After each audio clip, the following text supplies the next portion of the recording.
Bismillahirrahmanirrahim. Assalamualaikum warahmatullahi wabarakatuh. Alhamdulillahi rabbil alamin hamdan katsiran kama amar. Asyhadu an la ilaha illallah wahdahu la syarikalah wa asyhadu anna Muhammadan abduhu wa rasuluh la nabiyya ba'dah. Allahumma shalli wa sallim ala sayyidina Muhammad al-Fatih lima ughliq wal khatimi lima sabab wan nasiril haqqo bil haqq wal hadi ila siratal mustaqim wa ala alihi washabihi haqqa qadri bi maqdiril azim. Wa qala Allah ta'ala fi kitabihil karim wa huwa asdaqul qailin. Nauzubillahi minasyaitonir rajim. Bismillahirrahmanirrahim. Rabbi israh li sadri wa yassir li amri wahlul 'uqdatam min lisani yafqahu qawli. Shadaqallahu azim.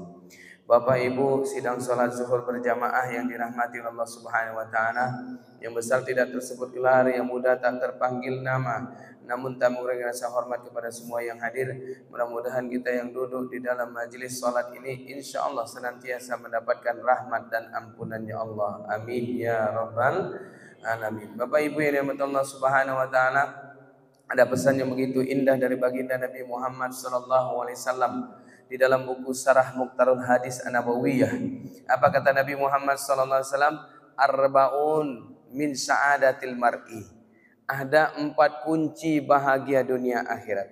Jadi kalau Bapak Ibu pengen bahagia dunia akhirat, apalagi di sisa-sisa umur yang ada, maka lakukanlah 4 ini, 4 perkara ini. Apa yang pertama kata Nabi Muhammad sallallahu alaihi wasallam? Wa ja'alna zawjukum wa zawjatukum min zawjukum wa zawjatukum salihun wa solihatun.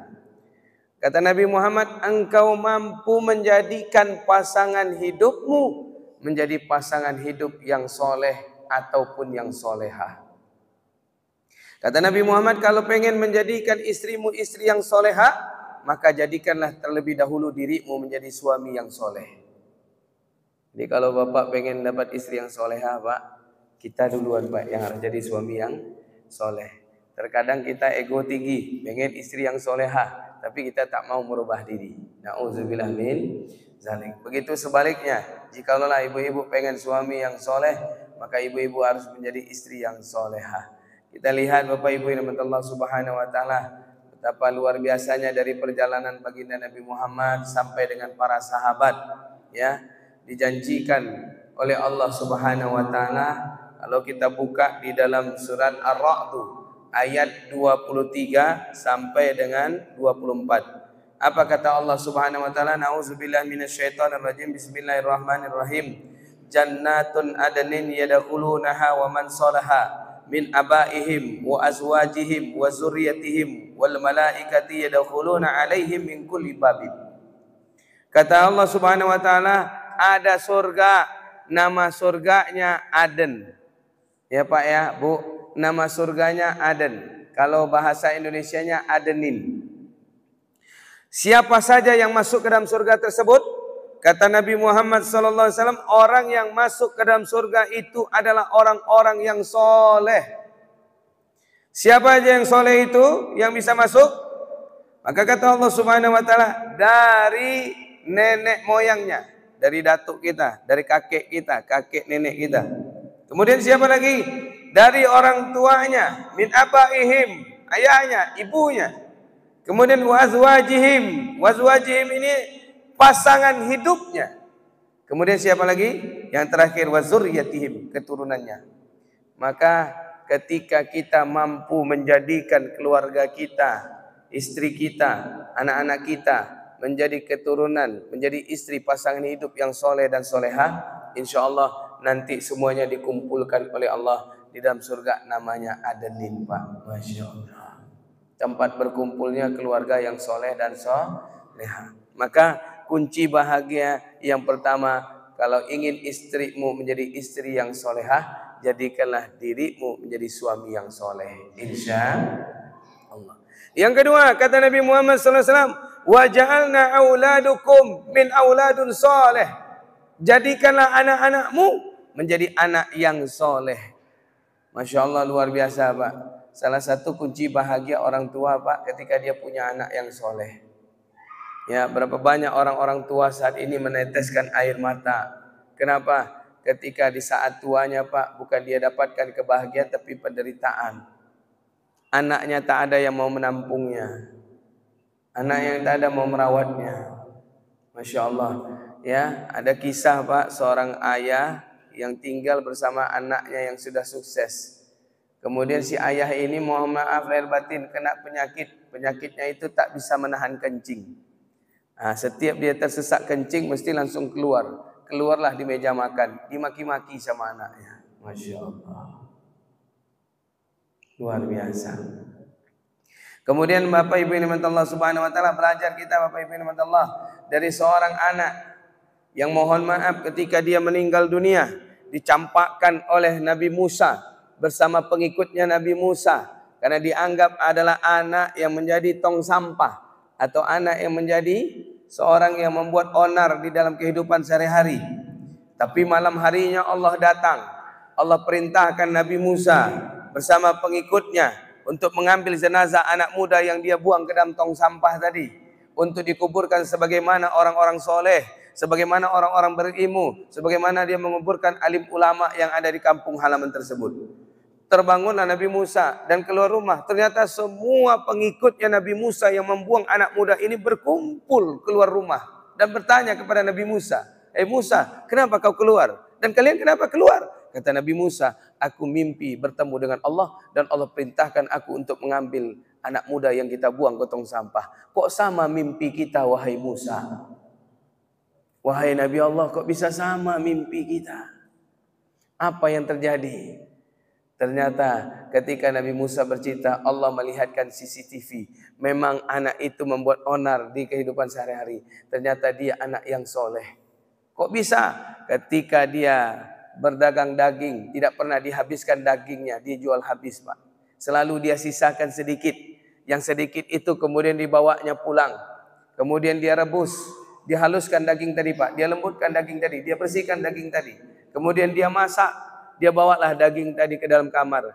Di dalam kamar itu ada seorang perempuan, seorang wanita. Jangankan dia untuk duduk berbaring pun susah. Didudukkan oleh anak muda ini. Kemudian dipotong halus daging tadi. Kemudian dia berkata kepada ibunya, hai ibu, kubawakan daging kesukaanmu. Kemudian disuapkan dengan penuh kelembutan. Si ibu tadi berkata sambil ngunyah, apakah engkau sudah makan wahai anakku? Dia berdusta, dia berbohong demi membahagiakan ibunya. Apa kata dia? Wallahi, aku sekeluarga sudah makan hai ibu. Padahal dia makan bekas sisa ibunya sekeluarga. Masya Allah. Apa yang terjadi? Ibu tadi bersumpah kepada Allah, ya Rabb, andaikan anakku ini dicampakkan ya Rabb, andaikan anakku ini tidak pantas masuk surgamu, gantikanlah aku ya Allah. Biarlah aku yang masuk neraka, yang penting anakku ini masuk surga. 10 aku punya anak, 1 ini yang mau merawatku ya Allah. Masya Allah. Maka Bapak Ibu yang dirahmati Allah Subhanahu wa taala, lihat ketika kita punya anak yang soleh akan membahagiakan kita di hari tua. Maka Bapak Ibu yang dirahmati Allah Subhanahu wa taala, ada doa yang selalu dikumandangkan oleh Nabi. Apa doanya? Rabbana hablana min azwajina wa dzurriyyatina qurrata a'yun waj'alna lil muttaqina imama. Rabbi habli minas solihin. Doa yang dikuatkan oleh Nabi Ibrahim. Rabbi habli minas solihin. Berikan kami keturunan yang soleh dan soleha. Berapa banyak anak-anak Pak yang mohon maaf ketika kita meninggal dianggapnya putus hubungan. Dia tak jangankan mohon maaf lahir batin Pak, membuat acara yang namanya mengenang kita, haul kita. Jangankan itu Pak. Sedangkan kita membaca Yasin aja Pak, tidak boleh sama mereka. Sakit. Masya Allah, luar biasa. Berapa banyak anak-anak yang mohon maaf Pak, ketika kita datang bertakziah ke rumahnya karena orang tuanya meninggal, dia malah santai-santai dan tertawa-tawa di luar karena dianggapnya tak ada acara-acara yang seperti ini. Ya Rabb. Berapa banyak anak-anak yang mohon maaf lahir batin ketika kita meninggal Pak, yang dia baca adalah tentang harta waris kita Pak. Masya Allah. Luar biasa. Bukan Al-Quran yang dia baca. Bukan mohon maaf lahir batin surat wasiat kita ini baca. Tapi yang dia baca bagaimana bisa memperebutkan harta kita. Bagaimana dia bisa mendapatkannya lebih dahulu. Na'udzubillah min dzalik. Berapa banyak orang-orang tua Pak, Masya Allah, ketika dimandikan sama anaknya dipukul pakai gayung. Ya Allah. Betapa banyak orang-orang tua yang mohon maaf di sisa hari tuanya Pak. Apa yang terjadi? bukannya mohon maaf dituntun, dibimbing, malah ditinggalkan sendiri. Nauzubillah min dzalik. Maka kunci bahagia itu Pak dari saat ini adalah bisa menjadikan keturunan kita keturunan yang soleh. Pak, tidak dapat kita jadikan anak-anak kita anak yang soleh, minimal cucu kita Pak. Masukkan dia ke dalam pesantren, hantarkan dia ke pesantren, masukkan dia ke sekolah-sekolah Islam terpadu Pak, agar hatinya ditetesin Pak dengan kelembutan-kelembutan Islam. Jangankan mohon maaf hati Pak yang terbuat dari daging yang lembut, semen aja, semen yang sekeras ini Pak, kena tetesan air Pak bisa hancur. Semen aja yang kena tetesan air bisa hancur, apalagi hati yang terbuat dari selembut daging. Maka Bapak Ibu yang dirahmati Allah Subhanahu wa taala, ini cara yang kedua Bapak Ibu yang dirahmati Allah untuk bisa menjadi bahagia dan bisa dikumpulkan nanti di dalam surga. Lalu apa kata Nabi Muhammad yang ketiga? Wa ja'alna ashabukum min ashabun saleh wa solehatun. Maka perbanyaklah engkau berkumpul dengan sahabat-sahabat yang soleh. Selama hidup nih Pak, jangan kita berkumpul dengan sahabat yang toleh Pak. Berkumpullah kita dengan sahabat yang soleh. Sahabat yang soleh itu akan bimbing kita, akan tuntun kita ketika kita silap, ketika kita khilaf, ketika kita malas. Sahabat yang soleh itu Pak akan nelpon, yo, udah datang waktu sholat nih, berangkat kita. Sahabat yang soleh itu Pak tidak akan pernah mohon maaf menyalahkan orang yang kita salahkan, tapi diajaknya kita memuhasabah diri. Datang Bapak ke sahabat yang soleh, cerita Bapak tentang kelakuan istri Bapak, istriku ketika aku tidur dipunggunginya. Apa kata sahabat yang soleh tadi? Masih mending kau cuma dipunggungi, aku tidur dikentutin lagi. Masya Allah. Ini Bapak Ibu yang dirahmati Allah Subhanahu wa taala. Tapi sahabat yang toleh, ketika kita ngadu tentang istri kita, apa kata dia dengan enteng, dengan mudah? Kan sudah aku bilang Bang, cari aja yang mudah, cari aja yang baru, ganti yang lama. Masya Allah. Nauzubillah min dzalik. Tapi sahabat yang soleh, dia akan mengingatkan kita, dia akan menuntun kita, dia akan membimbing kita, dan dia akan mengajak kita Pak untuk memuhasabah diri. Jangan salahkan istrimu. Istrimu seperti itu mungkin bisa jadi karena dirimu. Belajar kita dari Sayyidina Umar bin Khattab Pak. Apa yang terjadi? Pulang perang Pak, pulang perang lebih capek daripada pulang mencari rezeki Pak. Bapak mencari rezeki cuma duduk di ruangan, atau Bapak mungkin di tempat usaha, atau Bapak mungkin keliling, tapi pulang perang itu lebih berat Pak. Otak, pikiran, dan juga tenaga, strategi disiapkan semuanya sama Sayyidina Umar bin Khattab. Pulang sampai rumah, ditunjuk-tunjuk sama istrinya, dibentak-bentak sama istrinya. Umar cuma nunduk dan diam Pak. Umar tidak melawan. Datang Sayyidina Ali, tidak bertamu ke rumahnya Sayyidina Umar, tidak jadi masuk, balik kanan. Dan akhirnya Sayyidina Umar selesai dimarahi istrinya, Sayyidina Umar izin, wahai istriku tercinta, izin, aku ingin berkumpul dengan sahabat-sahabatku yang soleh. Lihat Pak, Sayyidina Umar setelah masuk Islam, dia tidak pernah pergi lagi Pak kepada sahabat-sahabat Yahudinya. Dia tinggalkan sahabat Yahudinya, dia hijrah Pak. Dia masuk Islam, dia pergi kumpul dengan sahabat-sahabat yang soleh. Duduklah dia pas di samping Sayyidina Ali, dipegang lututnya sama Sayyidina Ali. Sayyidina Ali pun mulai ngomong, Bang, tadi aku main ke rumah abang. Lalu kenapa kau tak masuk rumah? Enggak jadi Bang. Kenapa enggak jadi? Abang seorang panglima perang. Setiap ada orang yang menghina Allah dan Rasul, abang tebas lehernya Bang. Tapi waktu itu aku lihat kelemahan abang. Apa kelemahan yang kau lihat? Sampai di rumah, abang dibentak sama istri abang. Abang ditunjuk sama istri abang. Abang cuma nunduk dan diam. Abang tak melawan sepatah kata pun. Aku mulai curiga. Jangan-jangan abang ikut organisasi Ikatan Suami Takut Istri. Masya Allah. Apa kata Sayyidina Umar bin Khattab dengan lantang? Hai Ali, siapa yang mengandung anakmu? Istriku. Siapa yang melahirkan anakmu bersimbah darah berderai air mata? Istriku. Siapa yang nyapu rumahmu? Istriku. Siapa yang membereskan rumahmu? Istriku. Siapa yang nyuci dan menyetrikakan pakaianmu? Istriku. Kalaulah semuanya sudah dilakukannya, hai Ali, lelah, capek. Ketika dia marah, ketika dia kesal, apakah kau masih mau membentaknya kembali? Mau memarahinya kembali? Terdiam Sayyidina Ali. Bukankah di dalam buku Ihya Ulumuddin Nabi Muhammad menyampaikan pesan Pak, nyapu rumah, ngepel rumah, nyuci pakaian, itu tugas suami. Senyum ibu-ibu di belakang ini Pak.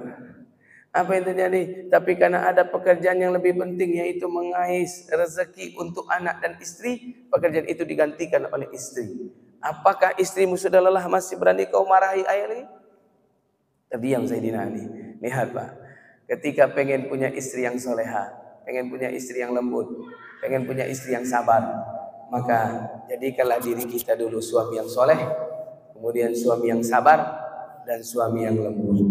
Maka insya Allah akan terciptalah bahagia dunia dan akhirat. Makanya ada pesan dari baginda Nabi, aksiru minkum min sahabatis salihun yatina yaumal qiyamah bisafaatikum. Perbanyaklah engkau punya sahabat yang soleh, karena nanti sahabat yang soleh satu-satunya yang akan menarik engkau ke dalam surga yang bernama Adenin.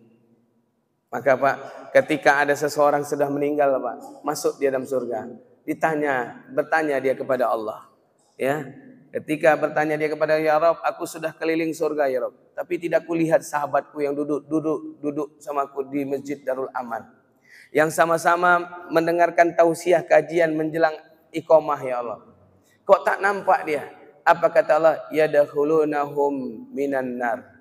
Aku campakkan mereka ke dalam neraka. Apa kata dia? Ya Rabb fa'azin ya Rabb. Izin ya Allah. Bolehkah aku memberikan syafaat kepada mereka ya Rabb? Silahkan.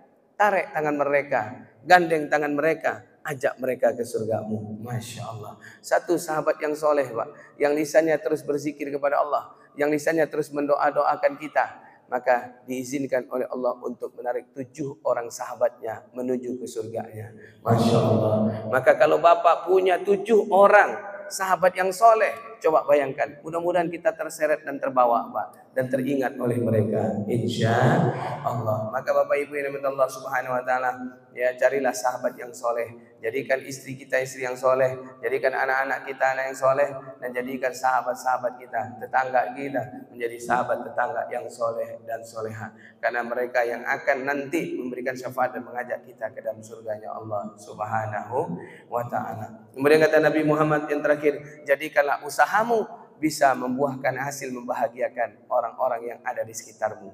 Maka Bapak Ibu yang dirahmati Allah, ketika kita punya usaha, jangan sampai tetangga kita meneteskan air mata, jangan sampai tetangga kita jatuh miskin, jangan sampai tetangga kita Bapak Ibu yang dirahmati Allah mencela, mengumpat. Maka jadikan usaha kita bisa membahagiakan orang-orang kampung sekitar kita. Bapak Ibu yang dirahmati Allah, mudah-mudahan yang sedikit ini, yang 4 perkara ini bisa menghantarkan kita bahagia dunia dan akhirat, dan mengizinkan kita berkumpul di dalam surga yang bernama Adanin, yang di dalamnya berkumpul orang-orang yang soleh. Dan di ayat terakhirnya, ayat 24, Allah katakan, Salamun alaikum bima sabartum fa ni'ma uqbadar. Kata Allah Subhanahu Wa Taala, selamat sejahtera atasmu karena kesabaranmu, dan nikmatilah apa yang engkau dapatkan di dalam surga Adanin ini. Ternyata Pak, orang-orang soleh itu kuncinya adalah banyak bersabar. Sabar Pak, menahan diri dari kenikmatan dunia ini lebih banyak mendekatkan diri daripada kenikmatan untuk bisa mendapatkan hari akhir kita, yaitu yaumul qiyamah. Mudah-mudahan yang sedikit ini bisa memberikan hikmah, hinayah dan hidayah, dan kita amalkan di dalam kehidupan sehari-hari. Akhirul kalam, subhanakallahumma wa bihamdik, asyhadu an la ilaha illa anta, astaghfiruka wa atubu ilaik. Billahi taufiq wal hidayah. Assalamualaikum warahmatullahi wabarakatuh.